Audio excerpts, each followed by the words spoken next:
Hello and welcome to Big Bang Radio Spotlights. This is a show where we talk to independent artists from all around the world all about their music and their process for making it. I'm your host Isaac Anderson, and today I get to sit down with Ruby and Suki from the band The Twos. Without any further ado, here's the interview. So starting off at the beginning, I guess, for both of you individually, do you guys have an earliest musical memory that pops into your head? Oh yeah, I started cello in the 5th grade and I sounded like a cat being tortured. So that was my first experience with the cello. I have that memory. But I'm beyond that sound now. Ruby, how about you? For me, it was there was always music in the house, so it was just kind of always there. My dad played a lot of bluegrass banjo, and a couple of my brothers played as well. So I just remember picking up the guitar one day. What was the catalyst of you thinking, wow, I really want to play music, or I really want to start playing this kind of thing? Was it the fact that you got into it so young? Was there some band you listened to that's like, oh wow, I really want to do that, and that was the reason? Or I don't know. It's different for everybody. I'm curious to hear it. Well, for me, my brother, one of my brothers was in a band since I was young, and I played with him when I was 16, a couple of shows, that kind of thing. And so it was just always there, and he was always listening to a bunch of different type of stuff. But I guess because it was always there, I never thought of it as like a career or a thing that you know, it's just something that was part of, like, you eat, you sleep, you work, you play music. That's good. But it wasn't until I was like 27, which was in the 90s, and I heard Dave Matthews Band and that guitar playing. And I didn't own a guitar at the time, and it made me go buy a guitar. And I remember sitting on the floor thinking, I want to do this. Suki, how about you? Well, no, it's always been there. Of course, you know, around 2004 or 5 in New Orleans, I started to go out and play open mics with a cello in New Orleans, of all places. Yeah. And met this guy, and he said, well, come try out for this band. And Ruby was trying out for the same band. So we were in this band for a little bit until Katrina came along and reset everybody's clock.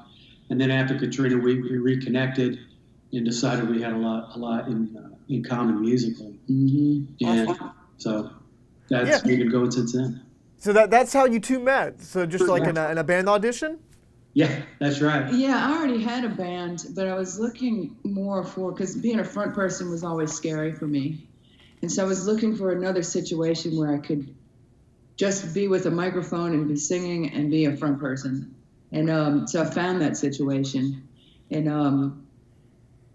then we met, and, you know, Storm came and screwed everything up. But everything kind of fell back into a better place for me. It's super cool to see you guys play live, just because the uniqueness of the instrumentation that you do. And Ruby, you play the drums with your feet while you play. And I'm just wondering, did you always have you been playing drums for basically your whole musical journey, or like did it basically just start with guitar and that was just something that you picked up later? I dabbled in drums here and there, but I never really learned any real technique. And so it had been years since I even sat behind a drum set. But, you know, never played out or any of that kind of thing. It's just there was a drum set there, and every now and then I'd go beat on it, but that was the extent of it. It wasn't until, you know, we lost our percussionist that we realized we still wanted percussion. I started researching foot percussion, and I found Pete Farmer and his foot drum set. And Pete Farmer is the guy who makes them.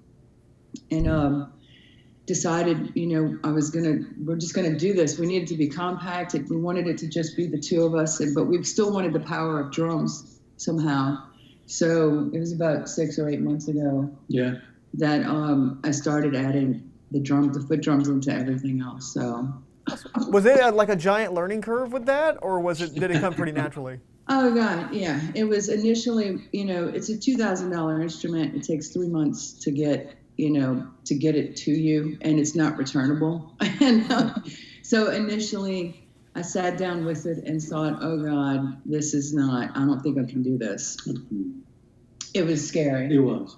Because it's like, okay, we just have this instrument now and we can't do anything with it. But there was, you know, I just kept something. For one thing, I really enjoyed it. There was the challenge of it. And so I just sat down and just slowed everything down and Practice. tried to put it, the singing with the guitar playing and the drumming, trying to put all that together. And at some point it started to click. And so it's kind of like your whole body dancing. It seems like so simple, but at the same time, I know that can't be as easy as it looks. It's a lot. It's an accomplishment. It's like you should be very proud of that. I think it's incredible, and it's truly something that's unique and cool. As far as how the Twos came to be, was this just something that you consciously said, let's make a group together, just you and me, let's try to get this kind of thing going? Or was it just something you kind of naturally fell into and was like, oh yeah, we like playing with each other, we might as well do this kind of thing? I don't know. What's the history behind the formation of the Twos? Well, the history is a wonderful relationship. Oh. It starts there. And we just feel really lucky that we like playing music and we like playing music together. We did play with a few other musicians, and it gets complicated when you add more band members. I don't know how people do it with 4 and 5 piece bands, especially on the road. Yeah, it's just complicated, and so it's just something we love. I mean, we sit in our practice room, and 6-7 hours will go by. Yeah, and we won't eat, and you don't eat, and you just what do we do? The day is gone. So we really enjoy playing music as individuals, and then it just really works together on so many levels, relationship-wise and also musically. As someone that really loves music and just loves things that are unique and kind of special, like your music, your songwriting process, because it sounds like you guys come from a bit of a different backgrounds of musicality, but they blend in a really interesting way. And I'm just really curious to see how your songwriting process is. Do you go off individually and I brought the song in, let's work on that, or do you sit down and write together? Sometimes it kind of started out with me being the primary songwriter. I would bring songs in, and but then it's more of I can start with an idea with Suki now, and we kind of just build the song together. And it is interesting because he does bring this kind of prog sensibility to the songs, and also the classical thing. Like in the song Lullaby, for me, it's like he's doing, what Beethoven would write, and on the cello. Well, thank you. Well, it's just this frenetic running string sound. Yeah, and that's how I feel about Beethoven. I know, but it goes, Beethoven. If you listen to his stuff, it goes from this. He's always running, or he's extremely sad and depressed. Yeah, it's so a lot of change. So we like our arrangements. We like music that changes and takes curves. So that's a lot of the fun in writing and arranging as well. Yeah, and not only that is when we're working out parts, sections of the song, it's what's interesting, and we're more conscious of it now because we know what feeling we're looking for. Because sometimes it's like, yeah, that sounds good, that's good, let's keep going.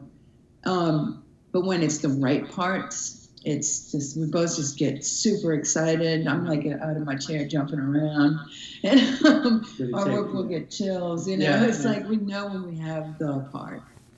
So that's a little bit about how we write our songs. How do you guys like to record? You guys like to kind of try one song at a time? You like to kind of piecemeal different songs? I don't know. Everyone's different with that. Yeah. We've tried both ways, to record live, as you say, in the studio, and then to record each part separately. And we found we can get the sound we want better when we record each part separately.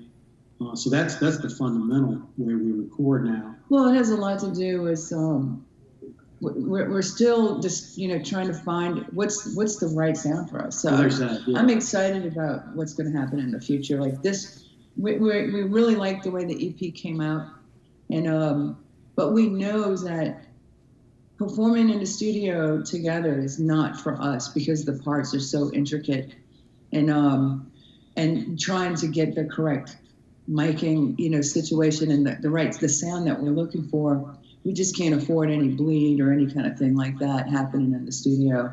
And I don't know, I think that just works best for us, at least right now, because we're still discovering, we're working on a new song right now that is it's completely different from this stuff. So no idea what is in store for us regarding songwriting or recording process. To capture that in the studio. To capture, you know, what is the sound we're trying to convey? We're still searching for that.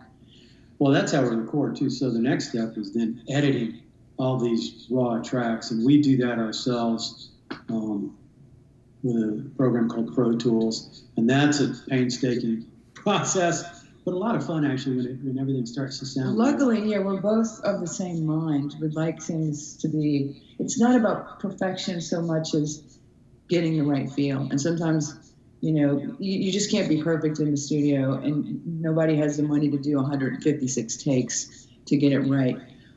So, you know, we do our best. It's more about passion than perfection, and then we deal with any imperfections after the fact. But we have to do that ourselves. Your new EP that we've been talking kind of in and out about right now, I believe that one's called Push On, right? Yes. Yep. Yes, and that has an interesting cover art that I was looking at. It had, I believe it was an octopus on there. Could you explain what the octopus is supposed to represent?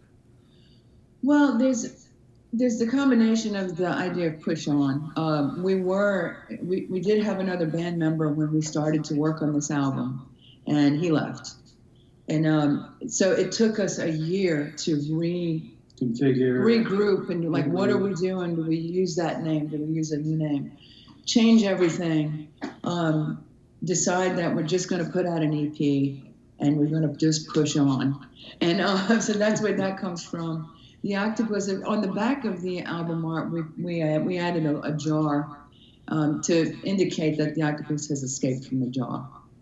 So I think that's, for us, is like, you know, we dealt with that stuff that was in the past. And we spent 4 years with this other band member. So it was like a lot of work to get, you know, to start at square one again.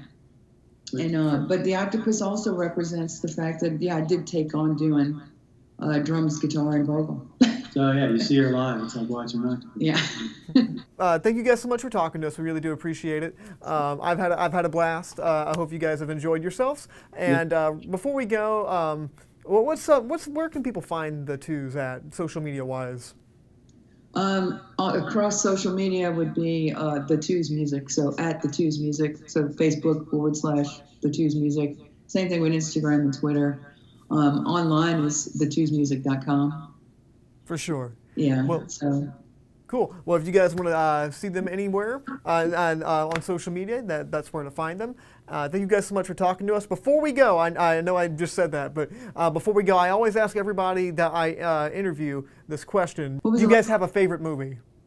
Oh, favorite movie. Well, a most recent favorite, what do you call that? Like series, is Fleabag. Yeah, it's. I can't remember the name of the actress who wrote it. She acted in it and produced it. But it's just it's incredible. Was it Phoebe Bridge-Waller or something like that? Phoebe, yes. That's right. Yeah. Yeah, I have heard of that. Yeah, she did some writing on the 25th Bond movie.